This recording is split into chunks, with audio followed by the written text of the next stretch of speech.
नमस्कार साथियों, एक बार फिर से आपका गुनगुन ज्ञान के अंदर स्वागत है। मैं हूं राकेश कुमार। आज आपको एग्रीकल्चर सुपरवाइजर का मॉडल पेपर बताने की कोशिश करूंगा। आप वीडियो को अंत तक देखते रहें। सबसे पहला क्वेश्चन है, निरुत्तर शब्द का सही संधि विच्छेद है। तो इसके चार ऑप्शनों में से आपका कौन सा राइट है? तो इसका राइट आंसर है नि प्लस उत्तर। ये विसर्ग संधि का उदाहरण है। कौन सी संधि का? विसर्ग संधि का। ठीक है, विसर्ग संधि का उदाहरण है। अगला है, स्वच्छंद में कौन सी संधि है? स्वच्छंद के अंदर कौन सी संधि है? तो इसमें राइट आंसर है व्यंजन संधि। कौन सी संधि है? व्यंजन संधि।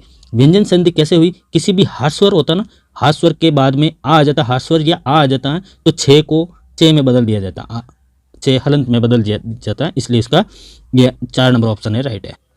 अगला प्रश्न है, दिनानुदिन में समास कौन सा है? तो इसमें समास कौन सा है? तो 3 नंबर प्रश्न में है, अव्ययभाव समास है। अव्ययभाव समास क्यों हुआ? तो दिन प्रतिदिन, इसका समास विग्रह करते हैं तो आता है दिन प्रतिदिन।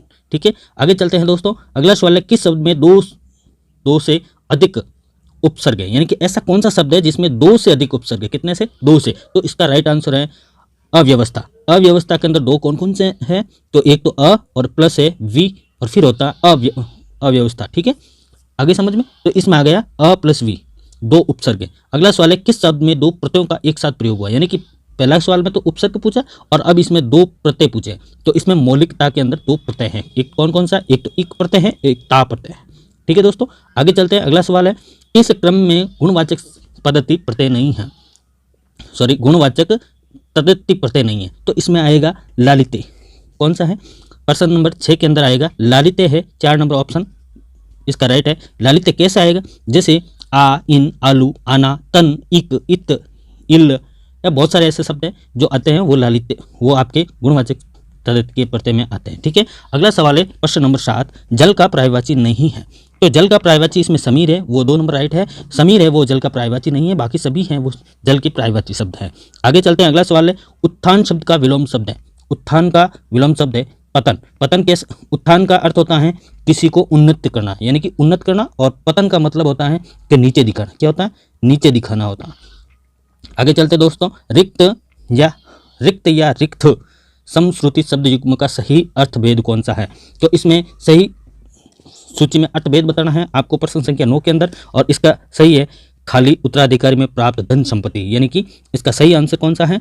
2 नंबर ऑप्शन है, राइट आंसर। आगे चलते हैं दोस्तों, किस विकल्प के सभी शब्द शुद्ध हैं? ऐसा कौन सा यहाँ विकल्प बताना है जो सभी शब्द हैं वो शुद्ध हैं? तो इसका 10 नंबर में ऑप्शन है स्वतंत्र और उत्स्खलन। ठीक है, ये शब्द हैं वो शब्द सभी सही हैं। तो इसमें गलत कैसे हुआ? तो देखो,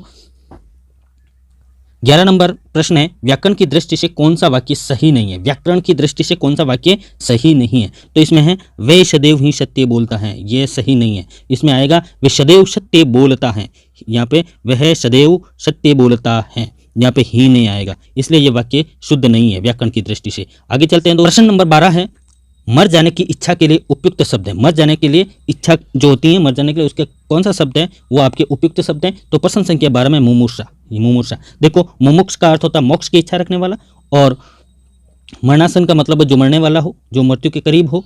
ठीक है, और बुभुक्षा का मतलब होता है जो आपके खाने का इच्छुक हो। क्या हो? खाने का इच्छुक हो, खाने के लिए जो इच्छुक होता है वो बुभुक्षा होता है। ठीक है, अब आपके अगला सवाल है, इसका हिंदी अर्थ बताना है। तो इसका हिंदी अर्थ क्या होता है? तो इसका हिंदी आपको, ये तो आपको रटने ही पड़ेंगे, कुछ भी कर लो आपको। 13 नंबर में आएगा शपथ भंग करना। ठीक है, अगला सवाल है, आगे चलते हैं दोस्तों। प्रश्न संख्या 14, पराजय स्वीकार कर लेना, ये किस मुहावरे का अर्थ है? पराजय स्वीकार कर लेना किस मुहावरे का अर्थ है?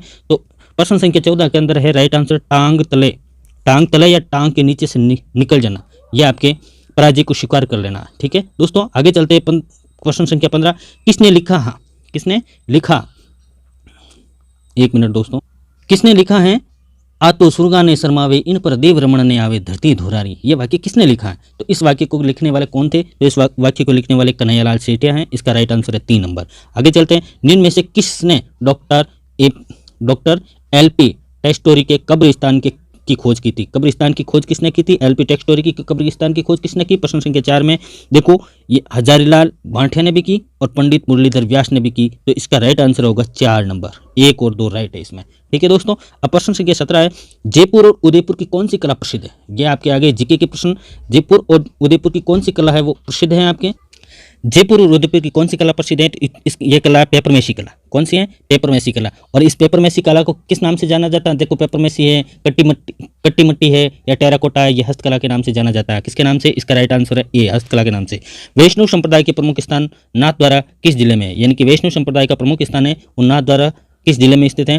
तो वो आपके नाथद्वारा कहाँ पर पड़ता है? तो आपको ही पता होना चाहिए, नाथद्वारा राजसमंद के अंदर पड़ता है। ठीक है। बाबा रामदेव के मंदिर के पुजारी किस जाति के होते हैं? तो बाबा रामदेव के मंदिर के पुजारी होते हैं उत्तमर जाति के होते हैं। और बाबा रामदेव के भक्त होते हैं वो रिख्या कहलाते हैं, जो मेघवाल जाति के होते हैं। उनके गुरु का नाम है बालकनाथ जी, रामदेव जी के गुरु का नाम। और उनके जो गीत गाते हैं ब्यावलिया गाते हैं। आगे चलते हैं दोस्तों। राजस्थान के किस जिले की बिना ऐसर की गणगौर प्रसिद्ध है? तो ये आपके जैसलमेर जिले की बिना ऐसर की गणगौर प्रसिद्ध है, जैसलमेर। 2 नंबर राइट है। अगला सवाल है, डिग्गी नामक स्थान पर वैशाख की पूर्णिमा व श्रावण अमावस्या को विशाल डिग्गी मेला कल्याण जी का मेला भी बढ़ता है, वो किस जिले में बढ़ता है? तो ये जिला बताना आपको, टोंक में बढ़ता है। कहाँ पर बढ़ता है? टोंक में। आगे प्रश्न नंबर 22, मुबारक महल ऊंट की कुर्बानी हेतु प्रसिद्ध कहाँ स्थित है? ये मुबारक महल ऊंट की जो कुर्बानी होती है वो कहाँ का प्रसिद्ध है? तो ये आपके टोंक, एक नंबर राइट है, टोंक है। मुस्लिम दुर्ग निर्माण पद्धति से बनाया गया है राज्य का वह एकमात्र दुर्ग कौन सा जिसमें 576 ईस्वी में हल्दी घाटी युद्ध की रणनीति बनाई गई थी? यानी कि मुस्लिम दुर्ग का निर्माण, जो मुस्लिम दुर्ग का निर्माण पद्धति है ना, वो से बनाया गया है। और राज्य का वह एकमात्र दुर्ग कौन सा है जिसमें 1546 जो हल्दी घाटी का युद्ध हुआ महाराणा प्रताप के बीच और अकबर के बीच, वो किस किले के अंदर उसकी रणनीति बनाई गई है? तो प्रश्न संख्या 23 के अंदर इसका राइट आंसर है अकबर का किला, जिसे मैगजीन दुर्ग के नाम से भी जानते हैं, और ये अजमेर में है। और तारागढ़ दुर्ग भी अजमेर में है और अकबर का किला भी अजमेर में है। तो इसका राइट आंसर 1 होगा। आदिवासियों की बाईजी के नाम से प्रसिद्ध है, आदिवासियों की बाईजी के नाम से प्रसिद्ध कौन से हैं? तो आदिवासियों की बाईजी के नाम से मंजू राजपाल है। कौन सी है? मंजू राजपाल। आदिवासियों की, जो आपके आदिवासियों को मसीहा, ये मोतीलाल तेजावत, ये तो औरतों में मसीहा बाईजी के नाम से, और मसीहा मोतीलाल तेजावत को कहते हैं आदिवासियों का। अगला सवाल है, 1924 में, कब? 1924 के अंदर जाटवीर साप्ताहिक का प्रकाशन कहाँ से प्रारंभ किया गया था? तो 1924 के अंदर जाटवीर का प्रकाशन है आगरा के अंदर किया गया था। कहाँ किया गया था? आगरा के अंदर। ये शेखावटी किसानों के खबरों को प्रचार करने के लिए किया गया था। अगला प्रश्न है, कोटा है, कोटा में राम सिंह को औरंगजेब राव की उपाधि दी। बताइए औरंगजेब ने जयपुर के किस शासक को सवाई की उपाधि प्रदान की? यानी कि जयपुर के कौन से शासक थे जिसने औरंगजेब ने सवाई की उपाधि प्रदान की थी? तो प्रश्न संख्या 26 के अंदर उत्तर है जय सिंह द्वितीय को। किसको? जय सिंह द्वितीय को। जय सिंह ने अपने राजकाल में देश में 5 वेधशालाएं बनाई थी, इनमें से कौन सी इनमें शामिल नहीं है? तो देखो कौन सी वेधशालाएं वो इसमें शामिल नहीं है। तो प्रश्न संख्या 27 के अंदर ग्वालियर की जो वेधशाला शामिल नहीं है। 5 वेधशालाएं कौन कौन सी बनाई वो आपको सबको पता है, तो कमेंट बॉक्स में जरूर बताएं। मैं बता देता हूँ आपको। एक तो दिल्ली के अंदर मथुरा बनारस, दिल्ली मथुरा बनारस उज्जैन तथा जयपुर में बनाई गई थी। और जो जयपुर की स्थित वेधशाला है वो सबसे बड़ी वेधशाला क्या है? जयपुर के अंदर जो बनाई गई वेधशाला है वो सबसे बड़ी वेधशाला के नाम से वेधशाला है। मेरा के संदर्भ में, किसके संदर्भ में? मेरा के संदर्भ में डाकोर स्थान इतिहास में प्रसिद्ध है। यह स्थान वर्तमान में किस राज्य में स्थित है? जो डाकोर हैं वो किस स्थान पर है? तो ये 28 नंबर में राइट आंसर है गुजरात। कहाँ पर स्थित है? गुजरात। डाकोर कहाँ पर है? गुजरात, जहाँ रणछोड़दास जी की मूर्ति विलीन हो गई थी वहाँ पर। और मेड़ता के अंदर इसका क्रीड़ा क्षेत्र भी कह सकते हैं या ननिहाल कह सकते हैं, वहीं पे बड़ी हुई थी। और द्वारिका के अंदर उसका अंतिम समय हुआ था मीरा का। और जन्म इसलिए कहते हैं तो कुड़की है, जो मेरे गांव से 10 किलोमीटर दूर है। जमुनादास, छोटेलाल, बक्साराम व नंदलाल चित्रकला की किस शैली से प्रसिद्ध है? यानी कि ये चारों लोग हैं, वे कौन सी चित्रकला की प्रसिद्ध शैली के आपके चित्रकार कह सकते हैं? कौन सी शैली के थे? ये अलवर शैली है उनके हैं, जो चिकने उज्ज्वल रंग की प्रसिद्ध की मानी जाती हैं। अलवर की जो चित्र शैली है चिकनी और उज्ज्वल रंग की। किसके? उज्ज्वल रंग की। अब अगला सवाल है, निम्नलिखित में से किस युग्म को सही, ये कौन सा युग्म है वो सही नहीं है? खड़ताल सुशीरवाद्य, जो खड़ताल है वो सुशीरवाद्य है, रबाब है तत्वाद्य है, बांकी गणवाद्य है, या डेरू है सुशीरवाद्य है। तो कौन सा है वो युग्म सही है? तो इसका राइट आंसर होगा 2 नंबर, रबाब तत्वाद्य यंत्र। रबाब क्या है? तत्वाद्य यंत्र। देखो रबाब है वो तत्वाद्य यंत्र है, बांकिया है वो सुशीर है, बांकिया सुशीर है, और खड़ताल एक गणवाद्य यंत्र। खड़ताल क्या है? एक गणवाद्य है। अब अगला सवाल है आपके प्रश्न संख्या 31 कहता है, राजस्थान के कौन से क्षेत्र में चैत्र शुक्ल पंचमी को गुलाबी गणगौर मनाई जाती है? गणगौर का यह दूसरा सवाल है। एक तो बिना ऐसर के गणगौर जो जैसलमेर है, और एक गुलाबी गणगौर कहाँ की है? तो गुलाबी गणगौर है आपके नाथद्वारा की। कहाँ की है? नाथद्वारा की है गुलाबी गणगौर, जो आपके उदयपुर से 48 किलोमीटर दूर बनास नदी के तट पर स्थित है। और नाथद्वारा क्षेत्र में चैत्र शुक्ल पंचमी को गुलाबी गणगौर मनाई जाती है। ठीक है, और ये गणगौर का त्यौहार है, 3 दिन मनाया जाता है। पहले दिन तो हरी गणगौर, दूसरे दिन गुलाबी गणगौर और तीसरे दिन चुंदड़ी गणगौर के नाम से जाना जाता है। ध्यान रखना, नाथ द्वारा के अंदर 3 गणगौर मनाई जाती हैं। कितनी? 3 गणगौर। और 3 गणगौर पहले दिन कौन सी? पहले दिन आपके मनाई जाती है हरी गणगौर, दूसरे दिन गुलाबी गणगौर और तीसरे दिन चुंदड़ी गणगौर के नाम से जानते हैं। ठीक है, पूरी राजस्थान नहर परियोजना राजस्थान के कितने जिलों में लागू हैं? तो पूर्वी राजस्थान के अंदर जो नहर परियोजना है वो राजस्थान के कितने जिलों में लागू हैं? तो 13 जिलों के अंदर लागू हैं। कितने जिलों के अंदर? 13 जिलों। 13 जिलों के नाम बता देता हूँ: झालावाड़, बाना, कोटा, बूंदी, सवाई माधोपुर, अजमेर, टोंक, जयपुर, दौसा, करौली, अलवर, भरतपुर और लास्ट में बच गया आपके धौलपुर। ये परियोजना 13 जिलों में लागू होती है। पंचपदरा झील का नामक राजस्थान के किस नाम से जाना जाता है? तो पंचपदरा झील है वो राजस्थान के किस नाम से जानते हैं? तो ये आपके कोशा के नाम से जाना जाता है। ध्यान रखना, कोशा के नाम से, इस झील का दूसरा नाम है कोशा के नाम से जाना जाता है, कोशा। ठीक है, जो पंचा नामक भील द्वारा यह बनवाई गई थी सूखा पड़ने पर। ठीक है, बाड़मेर के अंदर, पंचपदरा बाड़मेर। पिंड मांड का मैदान किस नदी बेसिन पर स्थित है? पिंड मांड का मैदान, पिंड मांड का मैदान है वो किस नदी पर किस नदी पर है? तो ये आपके बनास नदी के तट पर है। 2 नंबर इसका राइट आंसर है। किस नदी पर? बनास नदी पर, जो इसका उद्गम है राजसमंद। ठीक है, राजसमंद जिले के कोंबलगढ़ तहसील की अरावली पर्वतमाला है, जो कमनौर की पहाड़ियां हैं, वहां पर इसका उद्गम स्थल है। भारत सरकार एवं राजस्थान द्वारा 25 मई 2013 के प्रस्तुत जनगणना आंकड़ों के अनुसार राजस्थान में अनुसूचित जातियों एवं अनुसूचित जनजातियों की सम्मिलित संख्या कितनी है? ये 5 मई 2013 के प्रस्तुत आंकड़ों के अनुसार बताना आपको। 29 नंबर क्वेश्चन के अंदर इसका राइट है 31.3%। कितना है? 31.3%। यदि आपको पूरा चाहिए इसका डिटेल तो कमेंट करके मुझे जरूर बताना, मैं आपको पूरी इसकी डिटेल बता दूंगा। सूची 1 को सूची 2 में सम्मिलित कीजिए और उसके बाद में मिलान करके आपको ये करना है। तो ये सूची 1 से सूची 2 में सम्मिलित करना है। तो आपको देखो, एक तरफ तो सिंचाई प्रोजेक्ट दे रखे हैं, दूसरी तरफ जिले दे रखे हैं। दूसरी तरफ क्या दे रखे हैं? जिले दे रखे हैं। तो इसका राइट आंसर होगा, 1 मिनट राइट दोस्तों, इसका राइट आंसर देखो, गागरिन है झालावाड़ के अंदर, पिंपला दे बाना के अंदर, गढ़डाडा है आपके बूंदी के अंदर और टकली है आपके कोटा जिले के अंदर स्थित है। ठीक है दोस्तों, अगला सवाल है, राजस्थान में कथनों पर विचार कीजिए। जो राजस्थान के कथन है उन पर विचार करना और बताना है। प्रश्न संख्या 37 के अंदर, राजस्थान में वर्षा दक्षिण और दक्षिण पूर्व, उत्तर और उत्तर पश्चिम घाट की ओर जाती है। तो प्रश्न संख्या 37 के अंदर मैं सीधे बता देता हूँ, पश्चिम राजस्थान में केवल शीतकाल में वर्षा प्राप्त होती है। ये आपके कथन है, इसमें विचार करना योग्य है 3 नंबर में। अगला सवाल है, राजस्थान में वर्षा का औसत कम है। तो वर्षा का औसत कम कहाँ पर है? राजस्थान के अंदर 38 में पूर्व से पश्चिम की ओर है, वहाँ राजस्थान का वर्षा का औसत बिल्कुल कम है। अब प्रश्न संख्या 39 में, दिल्ली के लाल किले की शैली में निर्मित, कौन सी शैली में निर्मित है दिल्ली का लाल किला? तो ये आपके 39 में है, नाहरगढ़ दुर्ग है जो दिल्ली के लाल किले के समान निर्मित है। रणथंभौर दुर्ग में अलाउद्दीन खिलजी द्वारा राणा हमीर पर हुए आक्रमण का वृत्तांत किस ग्रंथ में मिलता है? तो ग्रंथ कौन सा है? तो वो ग्रंथ था हमीरायण। अगला सवाल है दोस्तों, सैनई में, अब आ गए एग्रीकल्चर के सवाल। सैनई में विल्ट रोग किस कवक के द्वारा होता है? तो सैनई के अंदर विल्ट कवक रोग है आपके A नंबर फ्यूजेरियम स्पीसीज के कारण होता है, फ्यूजेरियम स्पीसीज। इसकी यदि व्याख्या चाहते हो तो मैं व्याख्या बता देता हूँ आपके, पूसा मैंजिट, व्याख्या मैं नहीं बता पाऊंगा। अगला सवाल है, पपीते की विश्व में 42 नंबर, भारत में हरित क्रांति में विशेष योगदान के लिए सी सुब्रमण्यम को भारत रत्न से कब सम्मानित किया गया था? तो ये कब सम्मानित किया गया था? आपके 42 नंबर ऑप्शन में वर्ष 1998 के अंदर 3 नंबर ऑप्शन है, राइट आंसर है वर्ष 1998 में। पपीते की विश्व में सबसे उत्तम किस्म कौन सी है? तो पपीते की सबसे उत्तम नस्ल किस्म कौन सी है? तो इसमें पूछा डेलियसिस है। लिमा बीन सब्जी की अन्य किस नाम से जाना जाता है? लिमा बीन सब्जी को अन्य किस नाम से जाना जाता है? तो इसमें उपयुक्त सभी है, डबल बीन भी कह सकते हैं, बेबो पोटैटो को भी कह सकते हैं और बटर बीन भी कह सकते हैं। तरबूज की पुषा बेदाना किस्म का आविष्कार किसने किया था? तरबूज की पुषा बेदाना किस्म का आविष्कार किसने किया? तो ये किया डॉक्टर किहारा ने। किसने किया? डॉक्टर किहारा ने किया। अगला प्रश्न है, प्रश्न संख्या 46 से, एब्सिक अम्ल की खोज किसने की? एब्सिक अम्ल की खोज किसने की? प्रश्न संख्या 46 के अंदर इसका राइट है एडिकोट ने की। 4 नंबर ऑप्शन है इसका राइट आंसर। एनर्जी फूड्स किन्हें कहा जाता है? तो एनर्जी फूड है वो आपके केले को भी कहते हैं, खजूर सेब को, आलू शकरकंद को और उपयुक्त सभी। इसमें 4 नंबर ऑप्शन है इसका राइट आंसर। केंद्रीय तंबाकू अनुसंधान संस्थान किस राज्य में स्थित है? तो केंद्रीय तंबाकू अनुसंधान संस्थान है 48 के अंदर, राइट आंसर है 3 नंबर, आंध्र प्रदेश के अंदर। किसके अंदर है? आंध्र प्रदेश के अंदर। आगे चलते हैं, प्रश्न संख्या 49 से, रिचका के संदर्भ में कौन सा कथन सत्य है? सत्य कथन कौन सा है वो बताना। 49 के अंदर है वो आपके सभी कथन है इसमें राइट है, रिचका के ये सभी कथन है वो राइट है। कृषि शिक्षा दिवस कब मनाया जाता है? कृषि शिक्षा दिवस कब मनाया जाता है? तो 3 सितंबर को कृषि दिवस मनाया जाता है, 1 नंबर राइट है। सीमाजीन खरपतवार किसका व्यापारिक नाम? टेफाजीन में सक्रिय तत्व की मात्रा कितनी होती है? जो सीमाजीन खरपतवार है जिसका व्यापारिक नाम टेफाजीन है, इसमें सक्रिय तत्व की मात्रा कितनी होती है वो बताना 41 में। तो 50 WP होती हैं। कितना प्रतिशत? 50% होती है। आगे है लौकी का प्रमुख कीट कौन सा है? तो लौकी का प्रमुख कीट प्रश्न संख्या 52 के अंदर राइट आंसर है रेड पंपकिन बीटल। कौन सा? Red pumpkin beetle. टमाटर में गुणसूत्रों की संख्या कितनी होती है? तो टमाटर में गुणसूत्रों की संख्या है आपके 2n बराबर 24। 2n बराबर 24, 2 नंबर इसमें ऑप्शन में राइट है। प्रश्न संख्या 54 देखो, निम्न में से किस आम का कीड़ा माना जाता है? निम्न में से किसे आम का कीड़ा माना जाता है?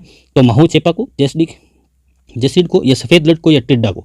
तो आपके आम का कीड़ा है वो आपके जैसिड को माना जाता है। 2 नंबर 54 में अंदर 2 नंबर राइट है। 55 उद्यान लगाने की कौन सी विधि सीढ़ी आकार की होती है? कौन सी विधि है सीढ़ी के आकार की होती है? तो इसमें कंटूर की विधि है वो सीढ़ी के आकार की होती है। 4 नंबर ऑप्शन राइट है। अगला सवाल है पौधशाला की मृदा को निर्जमित करने के लिए कितने प्रतिशत फॉर्मेलिन का घोल 4.5 से 5 लीटर प्रति वर्ग भूमि दर से डालना चाहिए? तो इसका राइट आंसर 46 के अंदर राइट आंसर है 1% डालना चाहिए। कितने प्रतिशत? 1%। ए नंबर राइट है। भारत में सिंचाई की सर्वाधिक प्रचलित विधि पृष्ठ विधि के प्रकार में कौन सी है? यानी कि पृष्ठ विधि के प्रकार से कौन सी विधि प्रचलित है? तो इसका 47 में राइट आंसर है 4 उपयुक्त सभी। कुंड विधि भी है, प्रवाह विधि और रेला विधि भी है। ठीक है। ऋषि कृषि कहाँ की जाती है? ऋषि कृषि कहाँ पर की जाती है? तो ऋषि कृषि है आपके महाराष्ट्र में और मध्य प्रदेश दोनों में की जाती है। तो इसका राइट आंसर होगा 3, इसका 4। ठीक है। आगे चलते हैं दोस्तों। अगला सवाल है दोस्तों, सिंचाई जल के साथ उर्वरक का प्रयोग करना चाहिए तो कौन सा प्रयोग करना चाहिए? तो इसमें फर्टिगेशन का प्रयोग है। सिंचाई जल के साथ उर्वरक का प्रयोग करने के क्या कहलाता है? फर्टिगेशन। मृदा वर्गीकरण के 7वें सन्निकटन 1960 के अनुसार मृदाओं को कितने समवर्ग में विभाजित किया गया? तो 1960 के अनुसार कितने वर्गों में विभाजित किया गया? तो 60 नंबर में है, 6 नंबरों पर विभाजित किया गया। तो इसका राइट आंसर 2 नंबर है। मृदा संरचना का नष्ट होना क्या कहलाता है? मृदा संरचना का नष्ट होना क्या कहलाता है? तो पुंडिंग कहते हैं। कृषि प्रौद्योगिकी प्रबंध प्राधिकरण या अभिकरण की शुरुआत कब की गई? कृषि प्रौद्योगिकी प्रबंध अभिकरण की शुरुआत कब की गई थी? 62 में है, 2005 में की गई थी। 2 नंबर सवाल राइट है इसका। सूर्य की रोशनी किस उपकरण द्वारा मापी जाती है? किसकी रोशनी? सूर्य की रोशनी किसके द्वारा मापी जाती है? तो कर्व कार्ड के द्वारा। 3 नंबर ऑप्शन इसका राइट है। तंबाकू, आलू, टमाटर, बैंगन, मिर्च के फसलों के कुल नाम बताइए, यानी कि इनका कुल बताना, कुल का नाम बताना है। तो ये कौन से कुल के हैं? तो ये आपके प्रश्न संख्या 24 के अंदर है, 64 के अंदर सोलनेसी। 1 नंबर राइट है इसका। वे फसल जो मुख्य फसल के कीटों को अपनी ओर आकर्षित करता है वह कौन सी फसल है जो मुख्य कीटों को अपनी ओर आकर्षित करता है? तो फंदा फसल कहते हैं उसे। कालिक क्रांति निम्न में से किससे संबंधित है? तो कालिक क्रांति है आपके बायोडीजल, जैव ईंधन या जेट्रोपा उत्पादन में वृद्धि के लिए ये काली क्रांति काम में दी जाती है। 4 नंबर ऑप्शन इसका राइट आंसर है। आगे चलते हैं। अगला सवाल है, पेड़ से तंदुक के पतले फिलामेंट में पाए जाने वाले प्रोटीन कौन से हैं? तो इसका राइट आंसर होगा 4 नंबर उपयुक्त सभी। ट्रोपोनिन होता है, ट्रोपोमायोसिन होता है या एक्टिनो, ये तीनों ही होते हैं। इसमें इसका राइट आंसर होगा 4 नंबर। पेशीय संकुचन में Ca++ का श्रावण करती हैं। किसका श्रावण करती हैं? Ca++ किसका श्रावण करती हैं? तो प्रश्न संख्या आपके 68 के अंदर 2 नंबर राइट है, सॉरिकॉल्प्रिजिक रेटिकुलम का। ठीक है। अगला सवाल है, वर्ष 2015-16 में दुग्ध उत्पादन था। 2015-16 का दुग्ध उत्पादन बताना है तो 1480 लाख टन था। ठीक है दोस्तों। अगला सवाल है, प्रश्न संख्या आपकी 70, भारत में प्रचलित प्रति व्यक्ति दूध कितना उपलब्ध है? अभी वर्तमान में कितना उपलब्ध है वो बताना है आपको। तो 200 प्रश्न संख्या 70 के अंदर 302 ग्राम प्रति व्यक्ति। रक्त में कैल्शियम व मैग्नीशियम का अनुपात कितना होता है? रक्त के अंदर कैल्शियम और मैग्नीशियम का अनुपात 1:1 होता है। कैल्शियम बोरोग्लूकोनेट हमेशा उपयोग में करना चाहिए। किसके लिए उपयोग में करना चाहिए? तो इसका राइट आंसर है I या V तेजी के साथ में करना चाहिए। पशु के पेट फूलने की बीमारी को क्या कहते हैं? तो इसका उपचार क्या है? पशु के पेट फूलने की बीमारी का उपचार बताना है 43 के अंदर। तो इसका साबुन पानी का निमोनिया सभी करना, ये चारों राइट है। इसका उपयुक्त सभी आएगा 4 नंबर। ठीक है। अगला सवाल है, निम्न में पशु को कब्ज के लक्षणों का पता कैसे लगाएं? तो मल सुखाकर कठोर कम मात्रा में करना या और कुछ करना। तो इसका सभी राइट है, चारों उपयुक्त, चारों आप पर देख लेना एक बार। पशु कम भूख के कारण भी कमजोर हो जाता है। ठीक है। पायोजेनिक मेम्ब्रेन किस में पाई जाती हैं? कौन सी किस्म है? तो 75 नंबर सवाल के अंदर राइट है एमसेस में। ठीक है। फायरिंग रोड का सिरा लट्टू जैसा, नीचे का सिरा नुकीला हो वह कहलाता है। यानी कि फायरिंग रोड का जो सिरा होता है वो लट्टू जैसा होता है और निचला सिरा होता है वो नुकीला होता है। तो ये किसका वो क्या कहलाता है? तो इसमें 46 के अंदर राइट होगा आपके 46 में 2 नंबर बर्न फ्रिंग का। ठीक है। 2 नंबर इसका राइट आंसर है। अगला सवाल है, रसायन विधि में उपकरणों की निसंक्रमित करने हेतु कितने समय तक रसायनों में डूबा रहना चाहिए, तो कितने समय तक डूबा रखना चाहिए, तो 2 घंटे तक रखना चाहिए। निसंक्रमण किसका किया जाता है, निसंक्रमण किसका किया जाता है, तो ये सभी का शल्य क्रिया के उपकरण में शल्य क्रिया सतत में चिकित्सा के हाथ में, इसका 4 नंबर राइट है, उपयुक्त सभी आएगा। ठीक है, तो अब तो बहुत कम प्रश्न है, 20 प्रश्न और रहे हैं। अगला सवाल है, चारा में CF और TDN होता है, चारा में CF और TDN कितना होता है, तो 1 नंबर राइट है, 1 नंबर। CF 18% और TDN 60 से कम होता है। ठीक है, अधिक और इसमें कम। प्रश्न संख्या 21 के 80 के अंदर देखो, 80 आहार में पाया जाने वाला अल्फा टॉक्सिन कौन सा होता है, तो ये B1 B2 B1 और B1 एंड G2 दोनों ही होते हैं, उपयुक्त सभी 4 नंबर होता है। प्रौढ़ पशु के शरीर में कितने प्रतिशत वसा पाई जाती है, प्रौढ़ पशु के अंदर 20% वसा पाई जाती है, 1 नंबर राइट है। कम उम्र के पशुओं में फास्फोरस और कैल्शियम लवणों के शोषण में मदद करती हैं, कैल्शियम और शोषण को मदद करती हैं, तो वो है कार्बोहाइड्रेट, 1 नंबर राइट है। दूध की शर्करा को क्या कहते हैं, दूध की शर्करा को क्या कहते हैं, तो दूध की शर्करा को आप लैक्टोज कहते हैं। शुद्ध दूध में पाई जाने वाली सेपरेटा मिलाने से अपेक्षित घनत्व होता है, वो क्या होता है, प्रश्न संख्या 22 के अंदर बढ़ जाता है, अपेक्षित घनत्व क्या होता है, बढ़ जाता है। अगला सवाल है, फसलों को पाले से बचाने का उर्वरक कौन सा है, फसलों को पाले से बचाने का उर्वरक का नाम बताना है, तो 85 के अंदर है थायो यूरिया। बस पाला पड़ता है तो सॉरी, इसमें 3 नंबर राइट है, तो थायो यूरिया का छिड़काव करते हैं। गोबर की खाद तैयार करने की ट्रेंच विधि किसमें प्रचलित है, किसने प्रचलित किसने की थी, वो बतानी है, ट्रेंच विधि गोबर की खाद को। 86 के अंदर राइट है आपके 2 नंबर, डॉक्टर एन आर्नोल्ड ने की थी। राजस्थान की पहली किसान कंपनी किस जिले में गठित की गई है, पहली किसान कंपनी है वो किस जिले के अंदर गठित की है, बकानी झालावाड़ के अंदर, 3 नंबर राइट है। अर्कट एक जहरीली टॉक्सिन है, जहरीली या टॉक्सिन है, फफूंद किस फसल के लिए हानिकारक होता है, अर्कट, तो ये अर्कट होता है 88 बाजरा के लिए, 2 नंबर राइट है इसका आंसर। 89 राजस्थान में श्रेष्ठ किस्म 3765 किस फसल की जो फसल है वो किस्म है, आपको बतानी है, तो 89 के गेहूं की है, किसकी है, गेहूं की। साइलेज चारा किस फसल की हरी पत्तियों से बनाया जाता है, साइलेज चारा है वो किस फसल की हरी पत्तियों द्वारा बनाया जाता है, तो मक्का की। स्थानीय भाषा में वल्गैर गेहूं चने और जौ के मिश्रण को कहा जाता है, स्थानीय भाषा में वल्गैर गेहूं चने और जौ के मिश्रण को क्या कहा जाता है, तो उसको कहा जाता है गोचनी, क्या कहते हैं, गोचनी या बेजड़। धान की प्रथम उत्परिवर्तित किस्म कौन सी थी, धान की, तो उसमें थी जगन्नाथ। ठीक है, नीम की खली का प्रयोग खेत में बुआई के कितने दिन पहले करना चाहिए, नीम की खली का प्रयोग खेत में बुआई के पहले कितने दिन पहले किया जाना चाहिए, तो 15 दिन पहले। ठीक है दोस्त, गन्ने के खेत में चारों ओर सेने की फसल की कुछ पंक्तियां बोना क्या कहलाती हैं, गन्ने के चारों तरफ, तो 54 नंबर क्वेश्चन के अंदर है रक्षक फसलें बोनी चाहिए। पंचाणु किस्म किसान खाद किस उर्वरक को कहा जाता है, तो किसान खाद के वर्मी कंपोस्ट को कहा जाता है। ठीक है दोस्तों, धनिया के बीजों में कौन सा वाष्पशील तेल पाया जाता है, जो धनिया होता है कौन सा वाष्पशील तेल पाया जाता है, तो लिनोन पाया जाता है, लिनोनीन पाया जाता है। हरी खाद बनाने के लिए उपयुक्त फसल कौन सी है, तो हरी खाद बनाने के लिए उपयुक्त फसल है सेनई। ठीक है, गोबर की खाद एवं कंपोस्ट बनाने में सबसे उपयुक्त कारक कौन सा है, गोबर की खाद और कंपोस्ट के लिए आर्द्रता। ठीक है, अगला लास्ट एंड फाइनल के 2 क्वेश्चन है, लास्ट फर्स्ट, मूत्र मार्ग में लुब्रिकेंट का काम कौन सी ग्रंथि करती हैं, तो इसका राइट आंसर है 3 नंबर। ठीक है, मादा का प्रमुख जनन अंग कौन सा होता है, तो मादा का प्रमुख जनन अंग होता है वो अंडा से होता है, 1 नंबर राइट। दोस्तों ये वीडियो आपको कैसा लगा, यदि वीडियो आपको अच्छा लगे तो लाइक करना और शेयर करना, और यदि इस चैनल पे नया हो गुनगुन ज्ञान पे, तो आप इसे एक बार सब्सक्राइब जरूर कर लेना।